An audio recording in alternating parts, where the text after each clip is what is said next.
Welcome back, ladies and gentlemen, to another video about our favorite scam, Ashes of Creation. In the last development update, we were told in a roundabout way that in September they would be revealing the Ranger class. If you don't know, let me explain. See, Steven said that they are planning on an Ask Me Anything in October, but it got moved to October because they wanted it to come after the Ranger reveal, which leaves us with September. So, similar to how we did the tank classes, I want to go through each archetype and speculate on what I think each of the different classes could look like and kind of my idea of what they should be. Let me know your thoughts about it in the comments below. Now, before we get into each of the different archetypes, let's look at the base class of the Ranger and see what we're dealing with. As a surprise to absolutely nobody, the Ranger's focused on ranged attacks. Death from afar is the Ranger's reason for existing, a master of the bow in ranged combat. The Ranger is more than happy to let others get their hands dirty. No one else has such keen eye in natural environments. Now there are a few standout abilities to me, such as Fleeting Shot, that at max rank breaks you out of crowd control and rolls you backwards out of danger. Sniper's Eye, that places a zone around you that increases your damage dealt. And Track, that shows nearby tracks leading to unknown adventures. Interesting. Now, additionally, the developers plan on giving Rangers a minimum distance requirement to use their bow. Now, Rangers will be able to swap freely between their bow and another weapon, but as we just saw, most of the abilities are ranged. So Rangers will have to keep their spacing in mind to make sure they're getting the most out of their class. Now, if you don't know, adding a secondary archetype does not replace your abilities or give you new abilities. It rather augments the ones that are already there. So to go through each class, we need to understand what each class is going to give as far as augments go when they're secondary, and try to apply it to the Ranger's base abilities. So with that being said, Bards are support classes that are focused on making the entire party better. Some of Bard's buffs are related to how well they perform in combat. So if you do something well, such as laying skill shots, you'll grant your allies a buff. Now I think this lends itself perfectly to the Ranger's abilities, since a lot of them are already skill shots. This could manifest itself in such ways as the Flame Line ability, buffing allies that walk through it by, lighting their weapons on fire and giving them a burn damage. Or Sniper's Eye could buff everybody around and not just you, anybody who stands in the AoE. Could cause enemies that get caught in traps to take increased damage. Now something that I think would be interesting is a damage buff that starts when you land an ability, and as long as you keep landing abilities or possibly don't repeat an ability similar to the monk in World of Warcraft, the buff will stay active and keep buffing everybody around you. I think this loop could make it very interesting for the Bowsingers, so they have to think about what they're doing and get a big payoff if they do it correctly. So the Bard class, and by extension, hopefully all of the augments that it's going to give, are very interesting. They require you to be active, they require you to be engaged, and you will definitely be able to see the good bards from the bad ones. Now summoners, as you may have guessed, summon things. I know, dropping knowledge. Now they don't want the summons to take away power from the player as it does in other games, because usually when the focus is on the summons, that just takes away the fun from the actual character.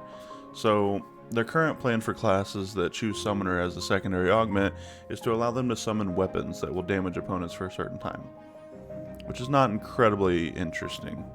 Now with that being said, the class's name is Falconer, so I'll be pretty disappointed if I can't summon a falcon to go peck out my enemy's eyes.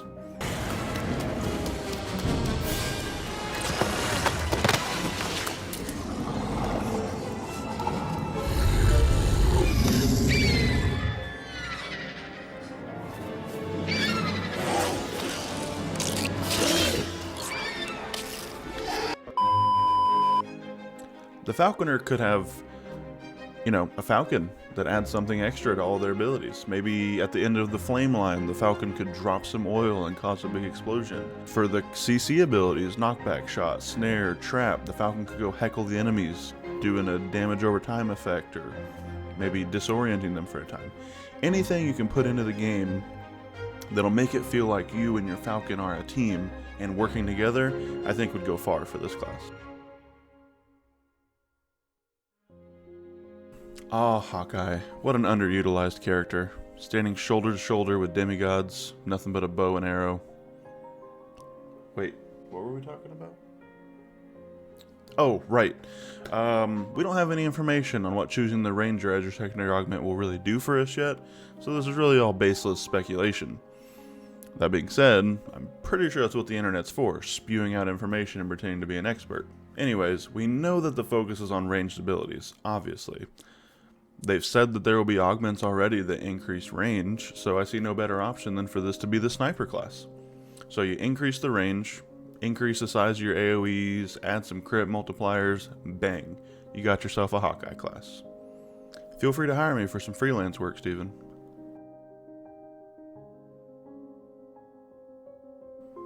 Now the mage is a class that we have some information on. We already know that the mage will be focused on different schools of magic. So you have teleportation, fire, frost, and lightning. And the developers have already given us a sneak peek into their thought process on the mage augmentations. Listen to this. An interesting question earlier. Yes. I had a question about being able to compound skills from two different players. Oh, you mean playing off of each other as mechanics, that kind of thing? Exactly. So skills from different classes will have synergy. They will also have combination effects as well. Say, for instance, I am a ranger that has a charge bolt ability as my primary active skill, and I've chosen mage as my secondary, applied the elemental to it. I now have a frost charge bolt. Wow. And if I fire that frost bolt and hit a target, they may be freezing for a period of time as a debuff, and that might slow their speed. If a wizard applies a nuke on a target, and that nuke is a frost-based nuke, those two stacking elements might then either further snare, slow the target, or paralyze and freeze the target.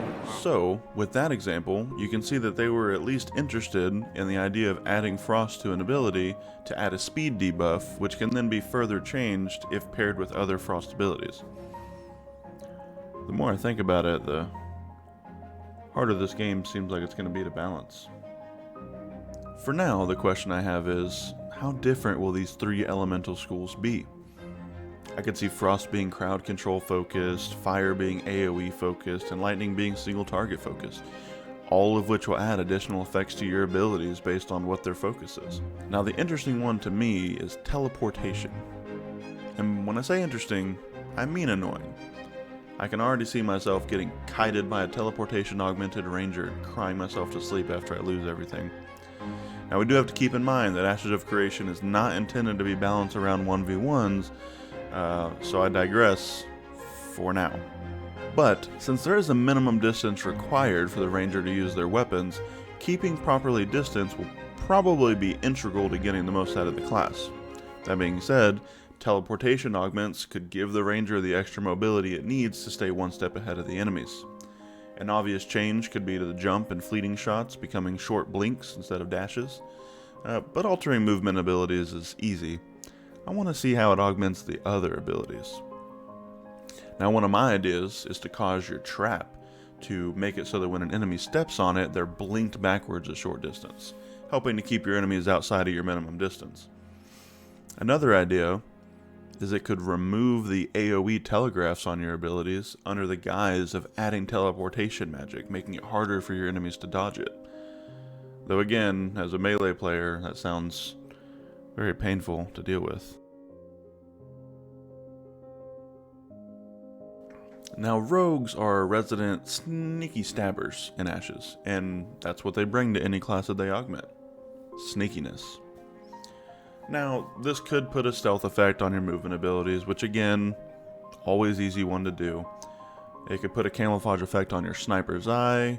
It could make any traps you place invisible to the enemy. I think another route they could go, which they haven't included yet, is adding damage over time effects to your abilities. Bleeds and poisons are always a common trope for rogues, and I see no reason why it should be absent in Ashes of Creation. Now, rogues also bring with them utility skills that are useful in dungeons, such as discovering hidden trapdoors, discovering traps, discovering treasure. And I hope that any class that picks rogue can at least get a portion of these, and leave the high level stuff for the actual rogues. Otherwise, it's just going to become mandatory for a rogue to be in every party, because that's just how MMO players are. They have not released any information on the tank's augments, but I think we all have a general idea of what tanks are all about. These nuts! Got him! I mean aggro and mitigation.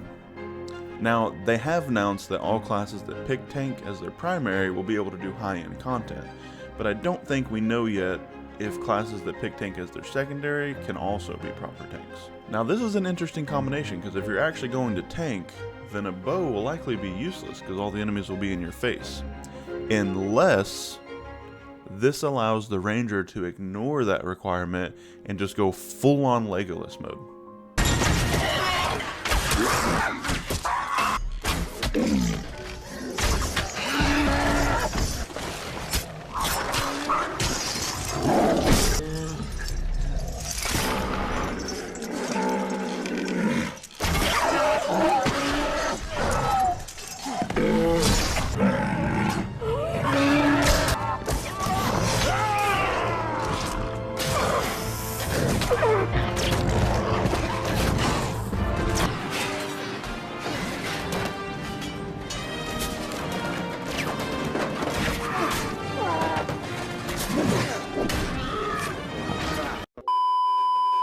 Other ideas is your traps could turn into decoys that taunt enemies for a period of time.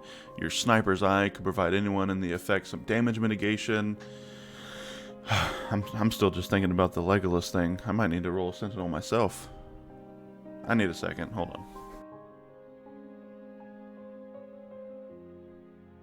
on. Soulbow. The Cleric is another class that we have quite a bit of information on. Now, people who choose Cleric as their secondary archetype will be able to choose between life and death augments. Now, life augments are easy, right? You give your AoEs some healing, such as your Flame Line or your Hail of Arrows. Maybe change your trap to a totem of sorts that gives off bursts of healing in an AoE. Now, the death augments are a tad more difficult to predict. You could change your Flame Line instead to give a healing reduction penalty. Your Marked Arrow could provide additional debuffs to the enemy, such as attack debuff or damage over time or a mitigation. I was even considering your Power Shot puts a status on enemies for a short time, and if they die during this debuff, they explode. Now, you could do this under the guise of infecting them with some sort of plague or curse, but overall, the Ranger's relatively safe, and they already have a lot of AoE abilities, so some of these augments could be a great benefit. I think Soulbow is going to be a solid pick. Now, last but not least, the Strider. Now, the whole fantasy behind the fighter is it's supposed to be very mobile, be able to get into the face of the enemy, knock out the support characters, yada yada. I think this could be another class where the minimum range requirement gets thrown out the window. The developers want them to be very maneuverable and be the master of many weapons, and I think it would be cool if you could change your fleeting shot so that you can roll in any direction instead of always going backwards. Your Marked Arrow could give you a tether or some similar effect where you can quickly close the gap to your target, whoever you hit. The goal is to be mobile, and so that's not very conducive to some of your abilities like Sniper's Eye, so maybe it gets changed. It provides a smaller buff, not as strong as the 200%, but it moves with you instead, so you don't have to worry about leaving your zone as soon as an AoE hits, because if you're spending time behind the enemy lines, standing in a small zone, probably not the best idea. Another idea is, since you'll be spending a lot of your time up close, they could also give your slice ability 2 or 3 part combo attached to it, where you press the button 2 or 3 times in a row and it changes it. And it can give some sort of CC at the end, like a leg sweep or something, so you have time to get away if you need to. Now, those are just some of my ideas. I think any class that picks Fighter is going to be in for some high-octane gameplay. And that's it for my Ranger class speculations. As I said before, they should be doing a proper Ranger reveal at the next live stream, so let's all get hyped up for that. I'm curious how close my speculations are. I'm even more curious to see what your speculations are. So leave your ideas in the comments below. I always love to hear how other people perceive these classes and what their, class fantasy is with them. If you enjoyed the video, don't forget to leave a like and a comment. The algorithm demands it. If you think I'm cute and want to see more of me, or if you think I'm ugly and want more chances to make fun of me, consider subscribing to the channel, and I'll see you guys next time.